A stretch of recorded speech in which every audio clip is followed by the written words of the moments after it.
की त्यांच्यातर्फे एक प्रसिद्धीपत्रक आलेले, त्या प्रसिद्धीपत्रकात काय म्हटले हे आपण बघणार आहोत. तर आपण इथे बघू शकता तुमच्या समोर एक प्रसिद्धीपत्रक आहे, हे तुम्हाला डिस्क्रिप्शन मध्ये दिलेले आहे, तिथे जाऊन तुम्ही ते बघून घ्यायचे. तर इथे सर्वात पहिले दुसरा पॉईंट बघा मित्रांनो, तुमची जी मार्क वाईज मेरिट लिस्ट आहे ती 3/3/2024 रोजी प्रसिद्ध करण्यात आली होती.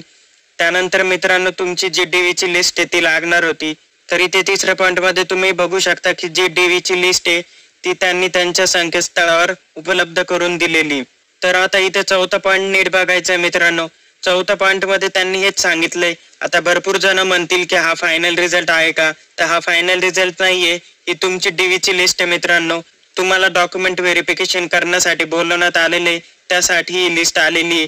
ज्या विद्यार्थ्यांचे या लिस्ट मध्ये नाव आहे त्यांनी डॉक्युमेंट व्हेरिफिकेशन साठी जायचे आणि त्या आधारावर तुमची फायनल मेरिट लिस्ट लागणार आहे. त्यामुळे तुम्ही हा चौथा पॉईंट नीट समजून घ्यायचा आहे. त्यानंतर इथे खाली पाचवा पॉईंट बघू शकता, दप्तर कारकून, मोजणीदार, कालवा निरीक्षक यांची ही लिस्ट लागलेली DV ची. ते सहाय्यक आरेख या पदाची देखील ही लिस्ट लागली आहे. त्यानंतर इथे सहावा पॉईंट बघू शकता, तुम्ही ज्या परिमंडळातून फॉर्म भरलाय म्हणजे तुम्ही ज्या जिल्ह्यातून अप्लाय केलेले त्या जिल्ह्याच्या WRD च्या ऑफिस मध्ये तुमचं डॉक्युमेंट व्हेरिफिकेशन होणार आहे. त्यानंतर इथे सातवा पॉईंट बघायचा आहे, तुम्हाला एक फॉर्म भरायचा आहे आणि तो फॉर्म घेऊन तुम्हाला 2 झेरॉक्स घेऊन जायचंय मित्रांनो डॉक्युमेंटच्या. असे तुम्हाला original document plus Xerox document असं संपूर्ण तुम्हाला सेट बनवून न्यायचं आहे. त्यानंतर इथे आठवा पॉईंट तुम्ही बघू शकता, जे विद्यार्थी गैरहजर राहतील DV साठी त्यांचा पुढच्या प्रोसेस साठी विचार केला जाणार नाहीये. तर मित्रांनो इथे 9वा पॉईंट बघायचा आहे, हा खूप इम्पॉर्टंट आहे. त्यात असं म्हटलंय की आता काही जणांनी काय केलेले की 2 पदांसाठी फॉर्म भरले आणि 2 वेगळ्या जिल्ह्यांतून अप्लाय केलेले असे विद्यार्थी आहेत. तर त्यांनी काय करायचंय, ईमेलद्वारे त्या WRD च्या ऑफिसला कळवायचंय आणि विनंती करायची की तुम्हाला एका DV साठी दुसरी डेट उपलब्ध करून देण्यात यावी. अशा प्रकारे हा तुम्ही 9वा पॉईंट नीट समजून घ्यायचंय. अशा प्रकारे हे पूर्ण प्रसिद्धीपत्रक आहे. निकाल बघण्याच्या आधी मित्रांनो हे प्रसिद्धीपत्रक पूर्ण वाचून घ्या, त्यानंतर निकाल बघा. तर आता आपण स्टेप बाय स्टेप एक निकाल बघणार आहोत. आपल्या हाती जेवढे निकाल लागलेले तेवढेच आपण बघणार आहोत. उरलेले जे निकाल आहे ते तुम्ही ऑफिशियल वेबसाईट वर जाऊन बघून घ्यायचंय.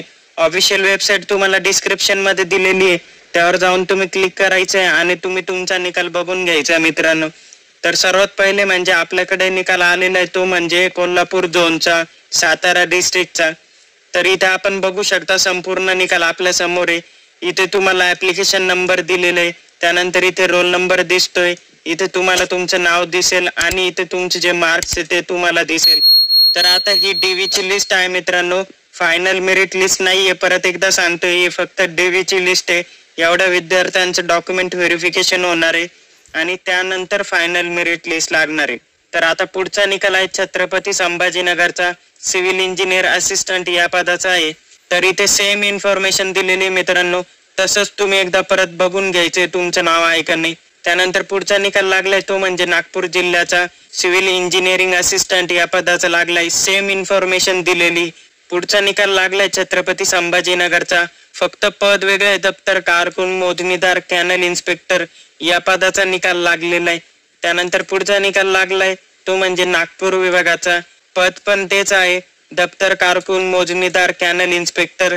त्यानंतर पुढचा निकाल लागलाय तो म्हणजे पुणे जिल्ह्याचा, पद कोणते, दप्तर कारकून, मोजणीदार, कॅनल इन्स्पेक्टर या पदाचा लागलेला आहे. त्यानंतर पुढचा निकाल लागलाय तो म्हणजे अमरावती जिल्ह्याचा, पद कोणतं दिलेलं आहे, असिस्टंट स्टोर कीपर.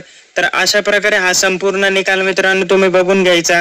परत एकदा सांगतो, ही DV ची लिस्ट आहे, फायनल मेरिट लिस्ट नाहीये. अशा प्रकारे हा संपूर्ण रिझल्ट तुम्ही बघून घ्यायचा. तर आता निकाल बघताना भरपूर जण असं म्हणतील की मला जास्त मार्क्स आहेत तरी माझं लिस्ट मध्ये नाव नाहीये. तर तुम्हाला एक सांगायचं झालं तर गव्हर्नमेंट जॉब मध्ये आरक्षण लागू असतं. तुम्हाला माहित असेलच, तुम्ही गव्हर्नमेंट एक्झाम देत असालच तर आरक्षणानुसार या सगळ्या लिस्ट लागतात.